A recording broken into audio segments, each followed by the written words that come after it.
इस स्कूल में पढ़ने वाली लड़कियों को एक नया हैंडसम इंग्लिश टीचर मिलता है जो आते ही उन सब का अटेंशन का सेंटर बन जाता है। ज़्यादातर लड़कियां सिर्फ उस पर फिदा होती हैं, लेकिन एक लड़की की ऑब्सेशन सिर्फ एडमिरेशन तक लिमिटेड नहीं रहती और जो भी उसके रास्ते में आता है, समझ लीजिए ज़्यादा दिन जिंदा नहीं रहता, क्योंकि उसके लिए एक ही बात क्लियर है, उसकी लाइफ में सिर्फ एक ही वुमन के लिए जगह है। कहानी शुरू होती है रात के लेट टाइम में, जब स्कूल का एक जेनिटर हॉल्स की सफाई करके निकलने ही वाला होता है। जैसे ही वो जाने लगता है, कॉरिडोर के एंड से आने वाली एक अजीब सी आवाज़ उसका ध्यान खींच लेती है। वो आवाज़ की तरफ बढ़ता है और देखता है कि फ्लोर पर एक डरी हुई लड़की अकेली बैठी हुई है। ये देखकर वो घबरा जाता है और तुरंत मदद लाने के लिए भागने लगता है, लेकिन पैसेज के बीच में ही एक और लड़की उससे टकरा जाती है और पैनिक में सिर्फ इतना कहती है, रन। फिर कहानी शिफ्ट होती है कायला पर, जो एक हाई स्कूल स्टूडेंट है और स्कूल ईयरबुक के लिए अपने क्लासमेट्स की फोटोज लेने का काम कर रही है। फोटोज लेते वक्त उसका ध्यान पड़ता है क्रिस पर, स्कूल के नए इंग्लिश टीचर पर। क्रिस के आते ही पूरे स्कूल में एक्साइटमेंट फैल जाती है, खासकर लड़कियों के बीच। ट्रिशिया, जो स्कूल की सबसे इन्फ्लुएंशियल लड़कियों में से एक है, तुरंत क्रिस को अपना टारगेट बना लेती है। वो कॉन्फिडेंटली अनाउंस करती है कि 2 दिन के अंदर वो क्रिस का दिल जीत लेगी।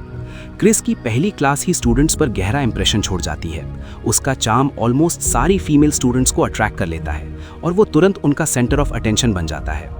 टाइम वेस्ट किए बिना ट्रिशिया उसके साथ फ्लर्ट करना शुरू कर देती है, लेकिन क्रिस जैसे बिल्कुल ओब्लिवियस होता है और उसके एडवांसेस को नोटिस ही नहीं करता। उसी दिन बाद में कायला अपनी यूजुअल हैंगआउट जगह कंप्यूटर रूम जाती है। वहीं उसकी मुलाकात राइली से होती है, जो एक शांत सी लड़की है और जिससे कायला ने पहले कभी बात नहीं की होती।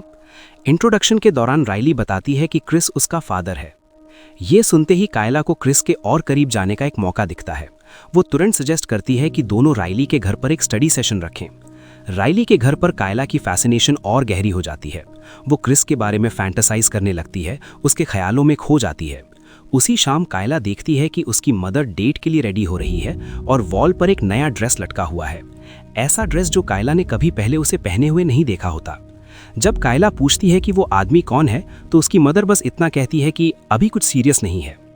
अगले दिन कायला राइली के घर स्टडी सेशन के लिए जाती है। बातों बातों में राइली अपनी फैमिली के बारे में बताती है कि कैसे उसके पेरेंट्स का डिवोर्स हो गया जब उसके फादर को पता चला कि उसकी मदर चीट कर रही थी। इसके बदले कायला अपने फादर के बारे में बताती है कि उसे छोड़कर चला गया था जब वो सिर्फ 6 साल की थी।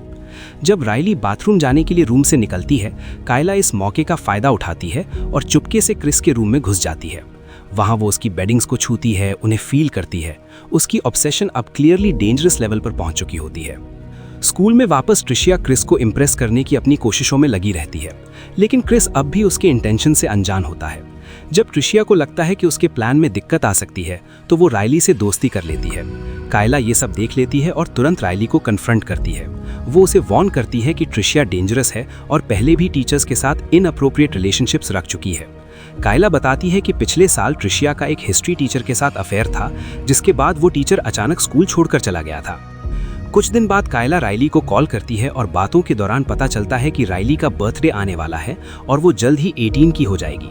कायला तुरंत सजेस्ट करती है कि राइली अपने घर पर बर्थडे पार्टी रखे और वो प्रॉमिस करती है कि मैक्सिमम गेस्ट्स लाएगी और पार्टी ऑर्गेनाइज करने में मदद करेगी। बातें हो ही रही होती हैं कि डोरबेल बजती है। कायला दरवाजा खोलती है और सामने क्रिस खड़ा होता है। तब रिवील होता है कि क्रिस ही वो आदमी है जो कायला की मदर को डेट कर रहा है। ये सच कायला की जेलसी को और भड़का देता है। जब वो उन दोनों के बीच फ्लर्टेशियस इंटरैक्शन देखती है, कायला चुपचाप एक सटल साबोटाज प्लान करती है। वो एक्सीडेंटली क्रिस के कपड़ों पर पानी गिरा देती है और फिर सजेस्ट करती है कि डेट घर के अंदर ही कंटिन्यू कर लें, जबकि वो खुद अपने रूम में चली जाएगी।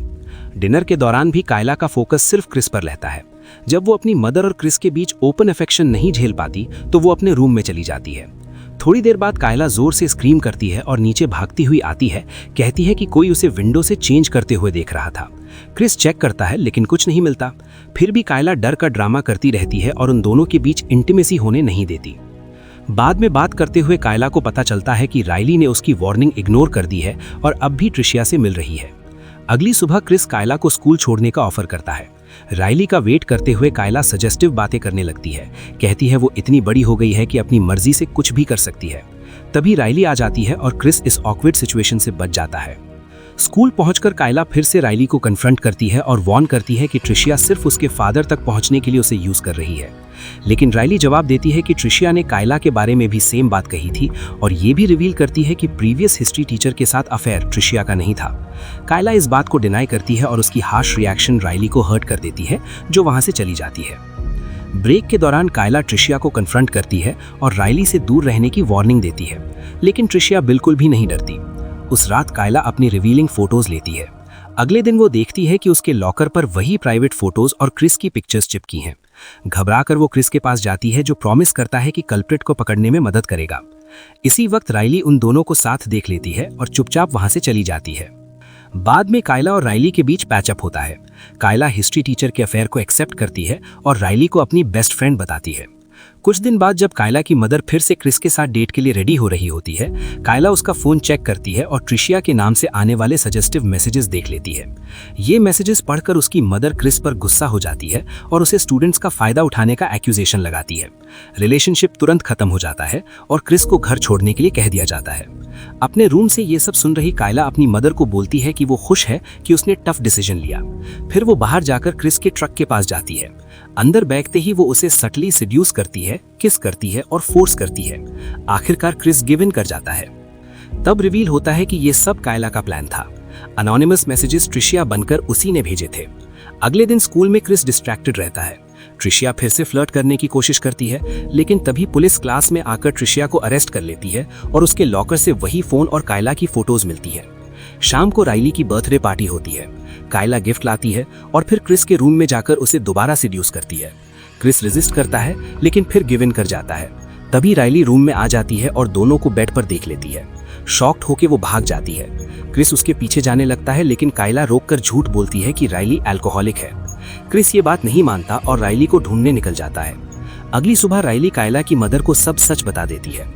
स्कूल के बाद कायला की मदर क्रिस को स्लैप करती है और कायला को ले जाती है। कायला चिल्लाते हुए कहती है कि वो लीगली अडल्ट है और क्रिस से प्यार करती है। बाद में राइली अपने फादर से कन्फ्रंट करती है। क्रिस टूट जाता है, माफी मांगता है और प्रॉमिस करता है कि कायला से दूर रहेगा। राइली उसे माफ कर देती है। अगले दिन कायला ट्रिशिया को मिलने बुलाती है और खुद को इंजर कर लेती है, फिंगर्स तोड़ लेती है। जब राइली और क्रिस वहां पहुंचते हैं, कायला ट्रिशिया पर अटैक का एक्यूजेशन लगाती है। ट्रिशिया फिर से अरेस्ट हो जाती है और कायला हॉस्पिटल पहुंचती है। हॉस्पिटल में राइली क्लियर कर देती है कि क्रिस से उसका कनेक्शन खत्म है। कायला साफ लगती है, लेकिन एक लास्ट फेवर मांगती है। ईयरबुक ड्यूटी राइली करे और क्रिस से लास्ट टाइम बात करने दे। अकेले होते ही कायला फिर प्रपोज करती है, लेकिन क्रिस उसे रिजेक्ट कर देता है। कायला ऑब्सेसिवली कहती है कि वो उसे कभी नहीं छोड़ेगी। क्रिस जॉब छोड़ने का डिसीजन लेता है। उसी रात कायला हॉस्पिटल से स्कैल्पल चुराकर भाग जाती है। स्कूल में वो राइली पर अटैक करती है और फिर क्रिस पर भी। जैनिटर मदद लाने जाता है, लेकिन कायला उसे मार देती है। आखिर में राइली कायला को डिफीट कर देती है। रात के एंड में दोनों हॉस्पिटल में होती हैं। मंथ्स बाद क्रिस और राइली नई सिटी शिफ्ट हो जाते हैं, लेकिन लास्ट शॉट में एक हुडेड फिगर दिखाई देता है, जो हिंट देता है कि कायला अभी भी जिंदा है। और ये थी माय टीचर माय ऑब्सेशन की कहानी। अगर आपको रिकैप पसंद आया हो तो लाइक, सब्सक्राइब और बेल आइकन दबाना मत भूलना। Until next time, stay safe.